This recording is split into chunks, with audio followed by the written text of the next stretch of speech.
في الناس لما غرقت في المغرب. اهو ربنا بيرد، اهو ربنا بيقول لك انا موجود. على الاقل فيضانات المغرب عرفوا يأثروا وعرفوا يعالجوا وعرفوا يعني زي ما بيقولوا كده بالعربي او بالبلدي، عرفوا يسيطروا، عرفوا يسيطروا. اهو دلوقتي تم فيضانات في الجزائر بعد شماتتهم للمغرب. الفيضانات مبقاش حد عارف يعني يأثر عليها، مبقاش حد عارف ان هو يلم. خلاص الموضوع خرج عن السيطرة. بيعملوا ايه بقى؟ بيعملوا ايه بقى؟ بيتوسلوا لملك المغرب، بيتوسلوا لمهندسين المغرب، بيتوسلوا لكل من له يد ان هو عرف يسيطر على اجواء المغرب. عمالين بيتوسلوا ان هم يقدروا يسيطروا كمان على اللي حصل عندهم. طب هو انت مش كنت شمتان في حاجه زي كده؟ بعدنا نقول لك بلاش بلاش بلاش بلاش، وانت ولا انت هنا. درجة ان شفت ناس جزائرية طالعة بتدعي، طالعة بتدعي وتقول يا رب كمان. طالعة يعني القصر الكبير لما غرق طلعتوا، طنجة لما غرقت طلعتوا. يعني بأنهي قلب، بأنهي قلب تعملوا اللي انتوا بتعملوه ده؟ الصراحة، الصراحة يعني عشان نبقى واضحين مع بعض، كل اللي انت بتعملوه ده ولا ليه علاقة بأديان، ولا ليه علاقة بالجيرة، ولا ليه أي علاقة في أي حتة. الصراحة يعني عشان نبقى واضحين مع بعض. فيا جماعة أبوس إيديكم، خلي بالكم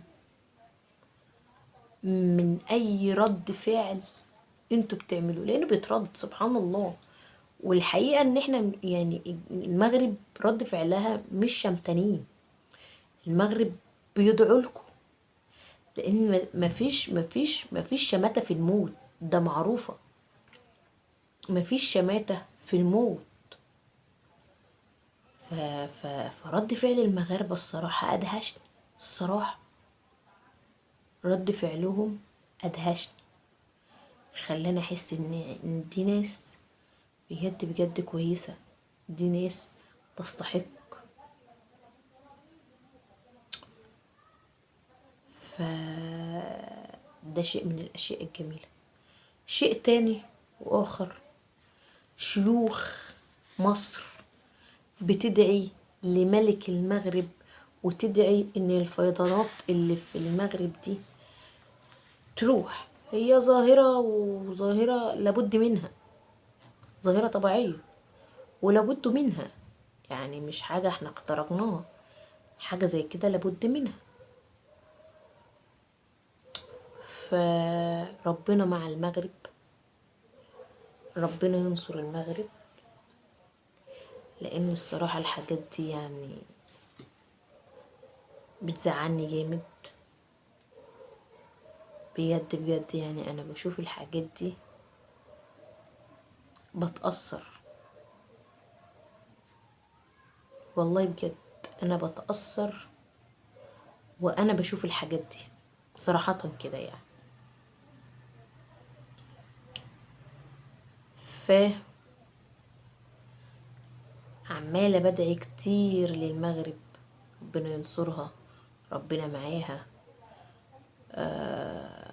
فخلينا دلوقتي نتكلم على الرياضة.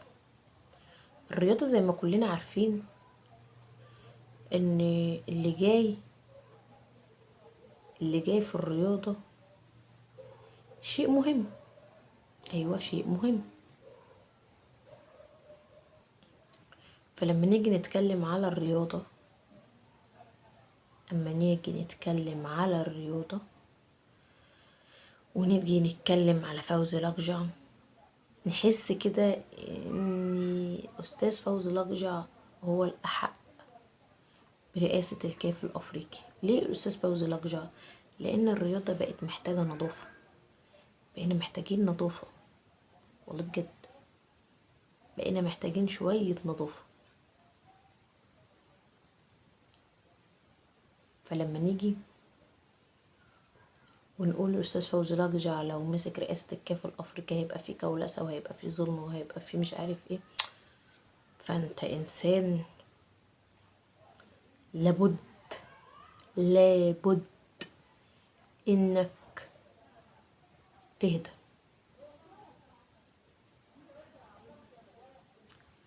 فأنا من وجهة نظري شايفة